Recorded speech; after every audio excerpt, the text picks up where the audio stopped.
We have 3 vehicles: a 2010 truck that is rarely used and is a backup vehicle, her 2016 SUV, and my 2009 Beater I drive to work. We recently managed to get them all paid off. They all run fine. We have been using the extra cash flow to pay down our vacation credit card so we can vacation around Christmas. She works, but it's a freelance job and comes with 0 benefits. My job is the one paying the bills and keeping us healthy. She has been doing toddler math and has determined we can afford for her to sign a note on a newer vehicle. It is a big SUV with a V8, so her now 20-ish MPG will go down to maybe 15. At first, I tried to talk her out of it. Then I informed her that I will not be signing my name to the note. She kept on saying she would work more. We have played this game before. It only lasts a month or 2. She kept on about this Tahoe. Finally, I got all the way fed up. This has gone on for weeks. So I told her if she signs the note for a new car, I was quitting my job. To add, the vacation card is used exclusively for vacations to protect us from fraud and scams. We do this because most people who fall victim to those sorry bastards are in big cities, which is where we vacation usually. I always pay it off upon return home, assuming no funny business happened on the transactions. However, her father died unexpectedly. Her mother could not afford the burial, so I paid for it instead of paying the vacation card off. Instead of resuming the vacation card payoff, I doubled down on the highest interest rates, the car auto loans. Now I resumed doubling down on the vacation card. With the auto loan payments gone, I use all of what would have been used on auto loans to pay the vacation card. I now owe less than $1,000, which will be taken care of next month, assuming she doesn't get the Tahoe. For all who are curious, this is a hill I'm willing to die on. If the ship sinks, it will sink in shambles and she can have her half of nothing. Almost forgot. Boy, did this post gain traction. I will sort for top comments and answer a few questions. I plan to show her this post in the morning so it can fester while I'm at work. After work, I'm sure there will be quite a discussion over the matter. Be on the lookout for an update by tomorrow evening. Now for an update. Okay, folks, thank you all for the input, advice, and criticisms. When I walked in, I did my usual. Let the dog jump around like a wild banshee while I tried to pet her. Turned the corner, wife was standing there in a skimpy outfit ready to apologize the way a good wife should properly apologize. Ha ha. Yeah, right. She fired off a few remarks and scurried away. When we sat down to eat, I began talking about what things she wanted to hawk off to pay bills after I quit. Not the best approach, but I wanted the conversation to start and end quickly. To my surprise, it did. She spat off in anger, "I'm not getting the effing car." I simply thanked her and dropped it. By the time we were finished eating, she randomly said something to the effect of, "I didn't realize how upset this was making you." I gave her the out and again just thanked her and said okay. By the time I got ready for bed, she was talking about some of the comments here, and although she wouldn't say it, I know she knew she was making a terrible mistake. Very uneventful ending, considering the flame was near the fuse. When I opened my Safari, she had opened several of the resources links left in the comments, and it is my hope that she realizes she has to make a change and will use them. I truly believe her seeing what other people are saying, thinking may have opened her eyes to the fact that I'm trying to get us ahead. Thank you all. Now for a few comments before the update. Corrected text. Comment 1. Not the idiot. She already has the newest car. If anything, you should replace the Beater since it's the oldest. But the way things are with high payments now, I wouldn't even do that if it runs well. Save the money. Comment 2. Not the idiot. I'm amazed that someone who could not afford to live on their own wants a brand new car. That being said, you both need to sit down and talk finances to come to an understanding. Now, for the update. Hey everyone, thanks for sticking around. A lot has happened since my last post. After the whole Tahoe incident, things seemed to settle down for a bit. My wife and I had a few more conversations about our finances, and it felt like we were finally on the same page. We even started planning our Christmas vacation again, which was a nice change of pace. But then, out of nowhere, her freelance work started to dry up. She was getting fewer and fewer gigs, and it was really stressing her out. She started talking about how she needed to find a more stable job, but nothing seemed to be panning out. One evening, she came to me with a new idea. She wanted to start her own business. At first, I was skeptical. We had just gotten out of a financial mess, and the thought of investing in a new venture was terrifying, but she was so passionate about it, and she had done a lot of research. She had a solid business plan and even found a small space to rent for cheap. She wanted to open a little boutique selling handmade crafts and vintage items. It was something she had always dreamed of doing, and she was convinced it could be successful. I had to make a tough decision. On one hand, I wanted to support her dreams. On the other hand, I was worried about the financial risk. We had just started to get back on our feet, and the thought of taking on more debt was daunting. But I could see how much this meant to her, and I didn't want to be the one to crush her dreams.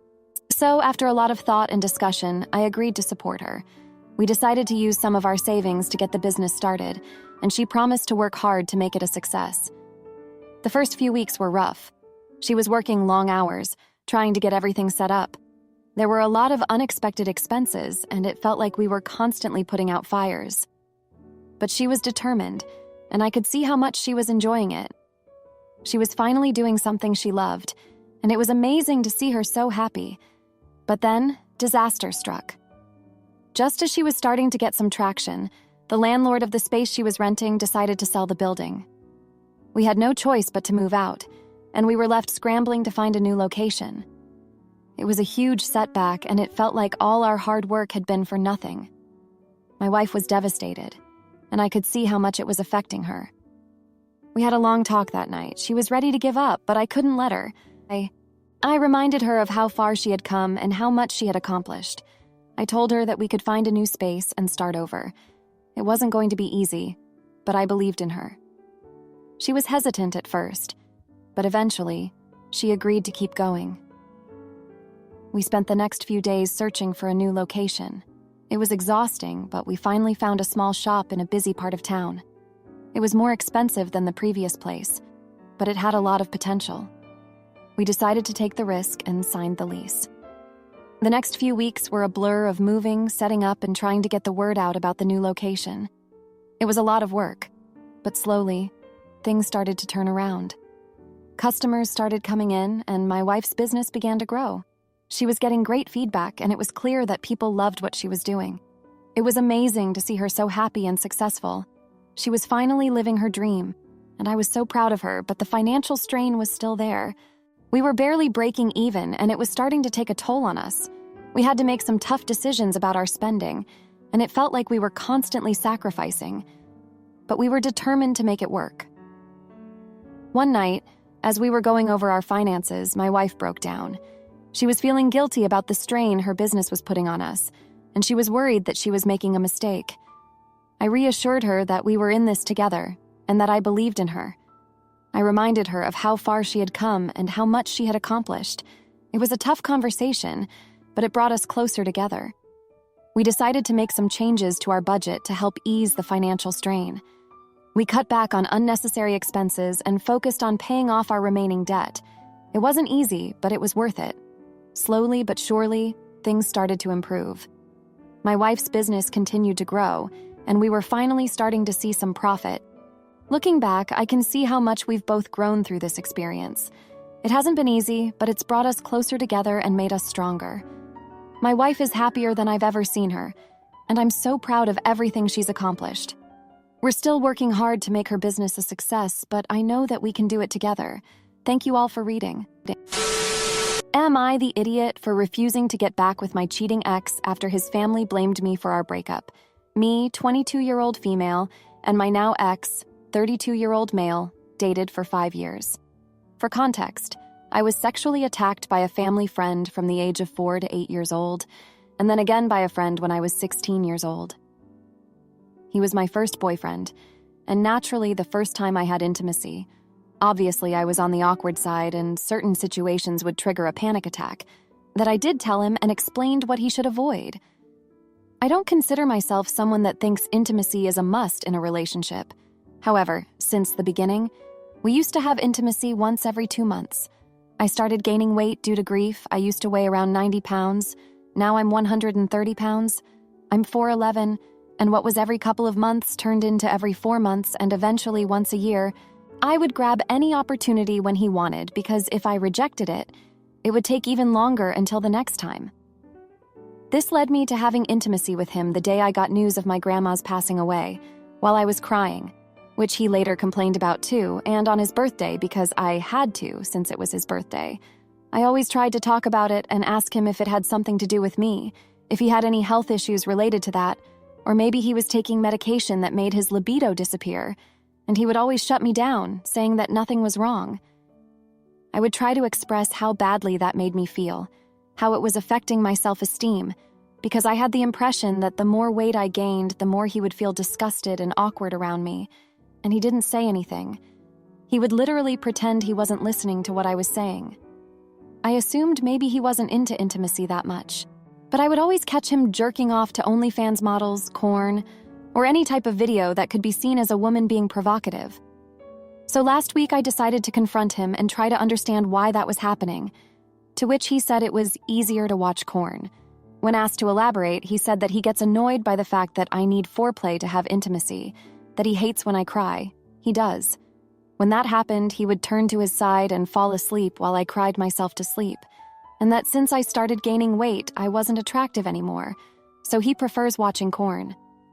I broke things off with him, and since then his family has been messaging me saying that I'm being childish and overreacting and that what I did really hurt him, that I am a terrible person for doing that to him when all he had to offer me was love.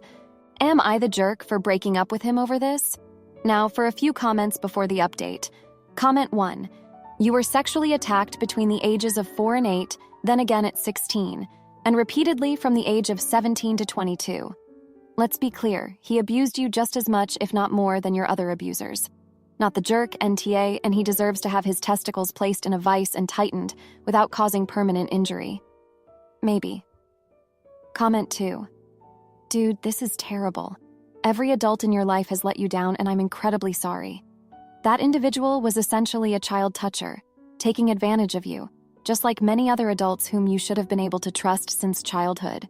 The post began with the information that this man started dating you when you were 17, while he was a 27-year-old, and then somehow got worse with each subsequent sentence. Now for the update. Hey everyone, thanks for reading. So after breaking up with my ex, things have been a bit of a mess. First off, I had to move out of the apartment we shared. I didn't have a lot of time to find a new place, so I ended up crashing at my friend's place for a few days. It was awkward because I didn't want to impose, but she was really supportive. I finally found a small studio apartment that I could afford. It's not much, but it's mine, and it feels good to have my own space again. While I was packing my stuff, I found a letter hidden in one of his drawers. It was from a woman named Lisa, and it was pretty clear they had been seeing each other for a while. She wrote about how she missed him and couldn't wait to be with him again. This was a huge blow because it made me realize that he had been cheating on me. I felt so stupid for not seeing the signs earlier. I confronted him about it, and he didn't even deny it. He just shrugged and said it wasn't a big deal because he didn't love her. That hurt more than anything else. After moving out, I decided to focus on myself. I started going to therapy again to deal with my past traumas and the recent breakup. My therapist suggested I try some new activities to take my mind off things, so I joined a yoga class. It's been really helpful in managing my anxiety and panic attacks. I also started journaling, which has been a great way to process my emotions. One day, while I was at work, I got a call from my ex's sister. She told me that he had been in a car accident and was in the hospital. She said he was asking for me and that he needed me. I was torn because, despite everything, I still cared about him. I decided to go see him, and when I got there, he looked so vulnerable. He apologized for everything and said he wanted to make things right. He asked if we could try again, and I didn't know what to say. I told him I needed time to think about it. That night, I couldn't sleep. I kept thinking about all the times he had hurt me and how he had cheated on me, but then I also thought about the good times we had and how much I had loved him. I was so confused and didn't know what to do. I talked to my therapist about it, and she helped me realize that I needed to do what was best for me, not him. A few days later, I went back to the hospital to see him. I told him that I couldn't get back together with him. I explained that I needed to focus on myself and my healing. He was upset, but he seemed to understand. It was a hard conversation, but I felt a sense of relief afterward. In the meantime, I've been trying to rebuild my life. I reconnected with some old friends and even went on a few dates. It's been nice to feel wanted and appreciated again. I also started volunteering at a local shelter, which has been really fulfilling. It's helped me realize that I'm stronger than I thought and that I can get through this. One thing that's been really difficult is dealing with his family. They keep messaging me, saying that I'm being selfish and that I should give him another chance. It's been hard to ignore them, but I know I need to stand my ground. I've blocked most of them on social media, but they still find ways to contact me. It's been really stressful, but I'm trying to stay focused on my own well-being. I also found out that Lisa, the woman he was cheating with, has been trying to reach out to me. She sent me a message on Facebook, apologizing for everything and saying that she didn't know he was in a relationship. She wanted to meet up and talk, but I'm not sure if I'm ready for that. Part of me wants to hear her side of the story, but another part of me just wants to move on and forget about everything. Through all of this, I've learned a lot about myself. I've realized that I deserve to be treated with respect and that I shouldn't settle for less. I've also learned that it's okay to put myself first and to prioritize my own happiness. It's been a tough journey, but I'm slowly starting to feel like myself again. I've also been thinking a lot about my past and how it's affected my relationships. Growing up, I never really had a good example of what a healthy relationship looked like. My parents were always fighting, and my dad was emotionally hurtful. I think that's part of the reason why I stayed with my ex for so long, even though he wasn't treating me well. I'm working on breaking those patterns and learning how to have healthier relationships in the future. One thing that's been really helpful is talking to other survivors of intimacy attack. I joined a support group, and it's been amazing to connect with people who understand what I've been through. It's helped me feel less alone and more empowered to take control of my life. I'm still figuring things out, but I'm hopeful for the future. I know it's going to take time to heal, but I'm committed to doing the work. I'm grateful for the support of my friends, my therapist, and the people in my support group. They've helped me see that I'm not alone and that I can get through this. Thanks for reading. Am I the idiot for telling my husband to go frick himself after he called my legs ugly? As a child, I, 27-year-old female, was always outside. As a result, I had lots of cuts and scrapes. I also had a bad habit of picking at them, which caused them to scar. My husband, 28-year-old male, told me that my legs are ugly, and he doesn't like intimacy with me because of that. I've always been insecure of my legs because of bullying. He knows about the bullying, and I've told him how insecure I am of my legs. After he said they were ugly, I said, "Well, why don't you just go frick yourself?" He hasn't talked to me in 5 hours. I'm not going to apologize, but I think he should. Am I the idiot? To add, thank you all so much for your feedback. I will keep updating. People have been helping me because recently he's gotten really weird in the past month. All my close friends and family suspect cheating, and so do I. I think he's been cheating on me because A, I was his first girlfriend. He hadn't been with other girls, so he obviously hadn't seen other women's legs. He didn't have a sister, and Mom left him when he was young. And B, I think he saw his side piece's legs and realized that not all women's legs look like mine. I know it might seem weird, but it's just a theory. Thanks again for all your input. Fixed a typo. To add, we've now gone almost a whole day without talking to each other. He slept on the couch even though I didn't ask him to, and while he was showering, I looked through his phone. We don't have an open phone agreement type thing. He stated, they're stupid. Like, what's so important you need to go through my phone? But I saw him put in his password last night, so I checked his phone. Please refrain from any mean or rude comments about this. And guess what? He's been talking to, fake name, Cassidy for a little less than a month. He's also started going on little work trips to Cassidy's house, I'm guessing. And I have the perfect plan. Just to be sure I'm on time, I never know how long the trips vary. I'm going to put an AirTag in his car so I know that A, he's going to Cassidy's, and B, I will pack all the things he didn't bring to Cassidy's in some luggage and put them outside my door with the divorce papers, and yes, I talked to a lawyer. Then I'll write a little note that I won't put up until he's on his way back that says, go to hell or back to Cassidy's house. They're basically the same thing, right? And I'm also getting the locks changed. His next trip is in 2 days, so I do have some time to plan. I think we'll get back to talking by then, but we'll see where it goes. Thank you for everyone's help, and thank you for reading all this. By the way, he has a Samsung, so he won't be notified about the AirTag. Now, for an update. We started talking again, but it's only the bare minimum. He slept on the couch again last night, and he's leaving for his work trip tomorrow. Now, for an update. Most of you who haven't figured it out yet, I pranked y'all. Those who did figure it out, y'all kinda creepy because you looked into my history. Kinda creepy, right? Anyway, yeah, this was kinda a social experiment, I guess, but hey, it was pretty funny. Except when someone asked about my dog, like, how did you know? Anyway, thanks for giving me some laughs, and I still have a lot of unread comments that I probably won't read. Now for a few comments before the update. Comment 1. Not the idiot, but y'all have bigger problems. This is not a healthy relationship. That he thinks it's okay to talk to you that way means he doesn't have any respect for you anymore. It might be time for you to consider going down separate paths. Comment 2. No, but he sure is. What a horrible thing to say.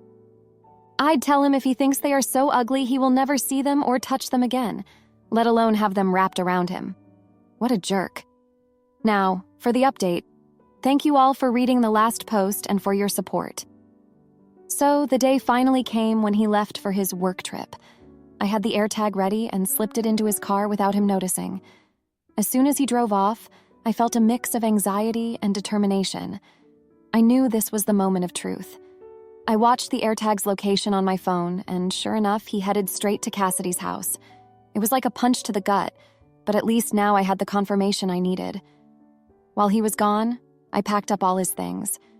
I didn't want to touch anything more than I had to, so I just threw everything into suitcases and boxes.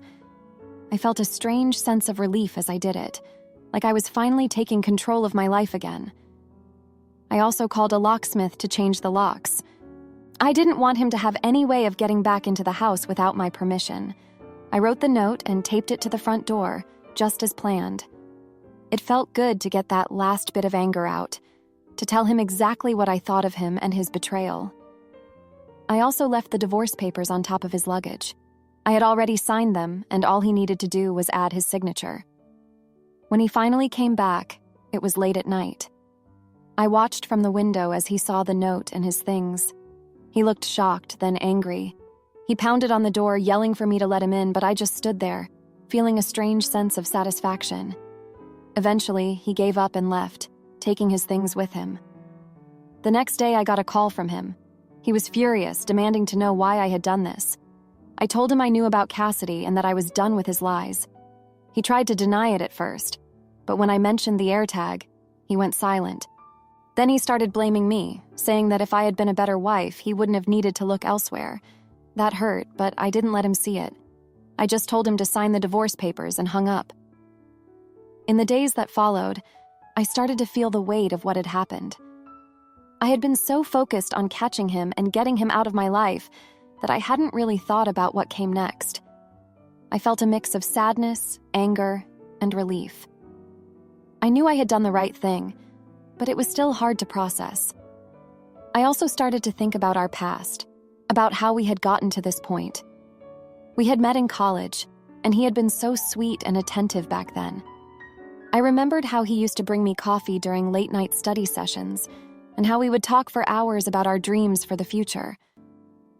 But somewhere along the way, things had changed. He had become more distant, more critical. I had tried to ignore it, to tell myself that it was just a rough patch, but now I could see that it had been a sign of deeper issues. One memory that kept coming back to me was from a few years ago. We had gone on a trip to the beach, and I had been so self-conscious about my legs. I had worn long skirts and cover-ups the whole time, but one day he had convinced me to wear a swimsuit. He had told me that I was beautiful, that I had nothing to be ashamed of. I had believed him then, but now I wondered if he had ever really meant it. I also thought about my childhood, about how I had always been so active and adventurous. I had loved climbing trees and riding my bike, even though it meant getting cuts and scrapes. I had never cared about the scars back then, but the bullying had changed that. It had made me feel like there was something wrong with me, something that made me less worthy of love. And now, my husband's words had brought all those insecurities back to the surface. But as I thought about all of this, I also started to realize something important. I had spent so much time trying to please him, trying to be the perfect wife, that I had lost sight of who I really was. I had let his opinions and his criticisms define me, and it was time to take back control of my own life. I decided to reach out to my friends and family, to let them know what had happened. They were incredibly supportive. offering me a place to stay if I needed it, and reminding me that I deserved better. It felt good to have that support, to know that I wasn't alone. I also started to think about what I wanted for my future. I knew that I needed to focus on myself for a while, to figure out who I was and what I wanted. I decided to start therapy, to work through my insecurities, and to build up my self-esteem. It was a scary step, but I knew it was the right one. As for my husband, I haven't heard from him since that phone call. I don't know if he's signed the divorce papers yet, but I'm not going to worry about it. I know that I did the right thing, and that's what matters. Thank you all for reading and for your support. If you liked this video, you'll probably like these too. Also, while you're here, please consider subscribing. It's your support that keeps this channel alive and allows me to make better and longer videos. Have a great day.